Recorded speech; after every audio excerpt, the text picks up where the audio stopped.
Alright, this is Bob Buckley here with another frontline disc golf form review. We have PJ on the right, we got Dan Brooks Walls on the left. I'll go through the form quickly and then I'll break it down for you.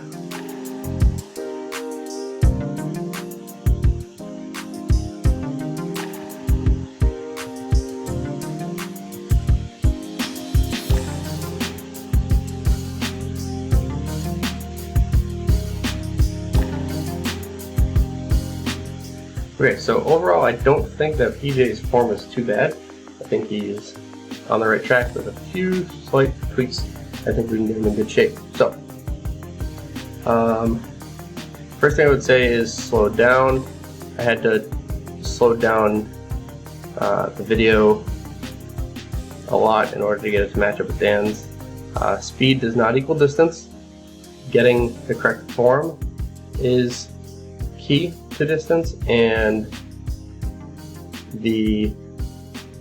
when you're slow, you're more likely to be able to tell where you're making mistakes, and you're more likely to be able to make sure that you're hitting all of the checkpoints that you need to in your form in order to throw the way you need to throw. So slow is better always. Okay, so first thing I noticed, PJ's back thing right there, you can see it. PJ's right foot is already facing backwards, which already begins to turn his hips facing backwards. You'll notice Dan's are in a line with his target, and they stay that way until his reach back, and then they only cock just a little tiny bit. So you want to try to keep your body linear and line up on your target at all times. So as soon as you take that first step and that first step's backwards, everything else is going to follow through and also be backwards. So there's the first step that's backwards, the second step that's backwards, and then your third step is actually also backwards. I was expecting it not to be backwards, but it's also backwards. If you notice, if you watch Dan Brooks Walls on the left, his first step is, if there was a line here, which we do a line drill, and I'll go over that shortly. If there's a line here, Dan's foot would be perpendicular to the line. Dan's second step, also perpendicular to the line, and his third step, also perpendicular to the line. So you want to keep everything in line, nothing's turning backwards, because that gets your hips to turn and do all funky stuff. So real quick, I'll go over the line drill. So this is the line drill, and blue represents the right foot, red represents the left foot. If you're going through and you're taking your first step, your right foot should be on the line. Your second step should be your left foot, and your toe should be on the line.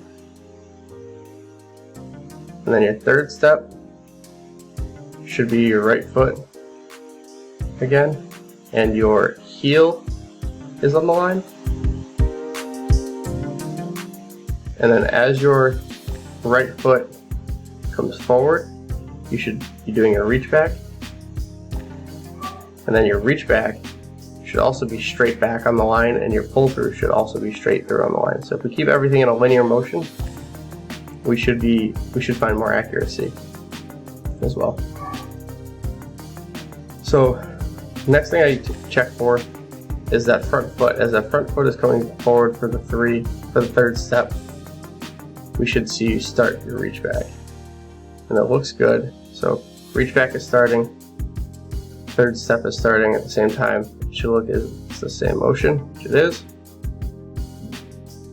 I actually do, even though this might be a little goofy with the hand up here, I do like the hand up and make sure that the left hand is away from the disc, and he does get that down and he stays compact through the drive, so that's good. Staying compact through the drive allows you to rotate the fastest possible. If you think about a figure skater, as their arms are out, they're spinning slowly, and as they tuck their arms in, they spin faster. So that is what we want to see. Pull through is solid.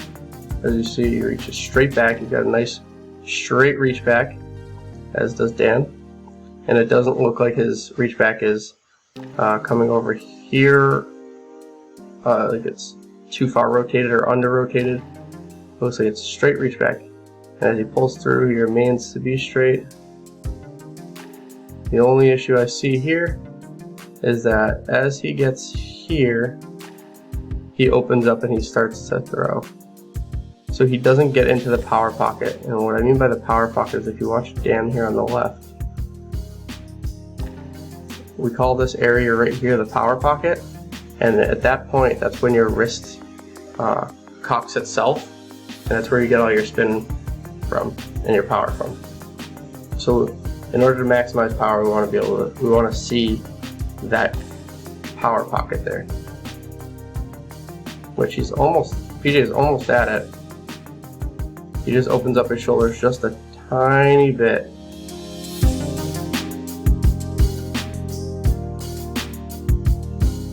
If he just came out one more step with his elbow, we call this breaking the glass. We want to see you try to break a glass window that's next to you. Yeah, that's all I got. Like I said, this form was pretty solid, a few tweaks here and there, and I think we'll get you in good shape. Thanks for watching.